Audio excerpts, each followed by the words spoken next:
that pulls all of the differences together. And that is how are we going to get up tomorrow and make a day's work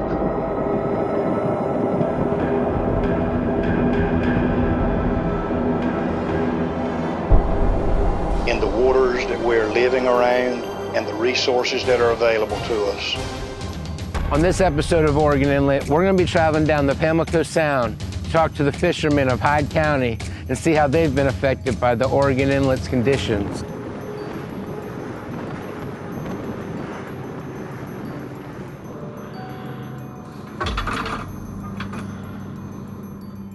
Well, I would say there is a lot of poverty. There's not a whole lot of opportunity. Hyde County is the second poorest county in North Carolina. Second least populous, second poorest. The grocery stores, they'll tell you they know when the fishermen are doing good, and the hardware stores are the same way. I mean, it's a ripple effect. I mean, probably half of the people in the county, in Hyde County here, are relying on the seafood industry in some way or the other. The mainland of Hyde County sits on the eastern crest of North Carolina, sharing the Pamlico Sound with the Outer Banks. The two historic fishing villages on the mainland of Hyde County are Engelhard and Swan Quarter. Engelhard depends highly on Oregon Inlet, having a love-hate relationship with the troublesome waterway. What situation have you been in recently with the Oregon Inlet? Knocked my keel off, stayed on the railway a month, probably $15,000 worth of expenses, out of work for a month, and with no income.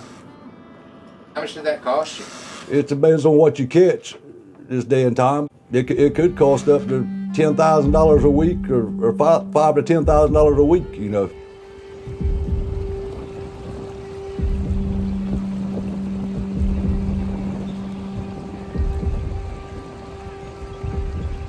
Right click like this table click, and I was laid to wait for high water. I talked to the drudge, I don't remember the man's name on there, and they breezed up out in the northeast just like snapping your finger.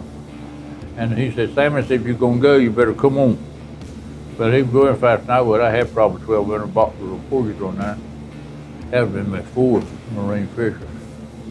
Anyway, I was going on there. I was doing pretty good. My brother said, "Sammy said, I think you holding too much in the wind." Well, I was holding into the wind because the drudge was ahead of him, but surely when he said that, I let up a little bit. Here we went. We've always worked together, and then the Hyde County boats, when they go in the ocean, their closest access to the ocean has always been Oregon Inlet. I mean, a lot of people leave from Engelhard and come to Oregon Inlet to go out of it. Famous for their fishing abilities. They're really good fishermen, very productive people, and when Oregon Inlet was accessible to them, I mean, they produced an awful lot of fish. There are folk who know how to get more done with less. They don't have to have everything in perfect order or have the perfect combination to cause things to take place when they're going about their work. It was always kind of a treat to go to Engelhard to eat with my grandmama, granddaddy, because I'm gonna tell you something, the people in Hyde County can cook. You'll get some of the best food you ever eat down there. I don't know, the people are a lot alike, you know, I mean, real nice and real giving in Hyde County, and the same here, you know. I've met a lot of really good people in Wanchese that have helped me out a bunch. It's all been a crowd, you know, I mean, it's such a little group, you know. Yeah, the Engelharders say the Wancheses are clams and won't talk, and then they say that the Engelharders are, but it's just nothing but a little game, you know, like. Got kind of a soft spot for Engelhard, Hyde County, because my mother came from Engelhard. Guess I'm a half Engelharder and a half Wancheser. A lot of them were down in Engelhard shrimping, and Daddy met Mama working in a little cafe there, and would have been somewhere in the late 40s. And that little cafe that's right there over that little bridge, Engelhard used to be Engelhard Cafe, where Daddy and Mama met. They used to have the best fried shrimp, and they weren't greater than a grater. There weren't no such thing, I don't reckon, then. They were just like they come off the boat. He just got the shrimp straight. But boys, I remember going down there, they were some kind of good.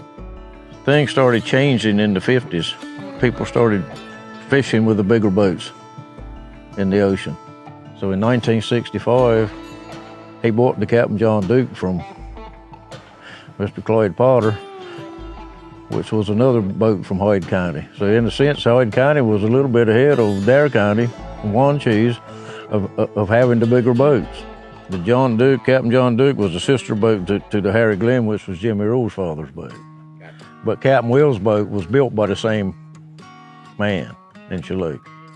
Captain Will says, you better buy a boat to fit the inlet, Sammy. They ain't gonna never fix it. That's what Captain Will told me.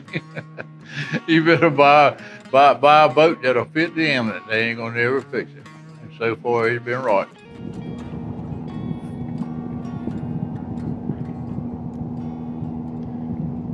More Hyde County to come on episode 11, part 2.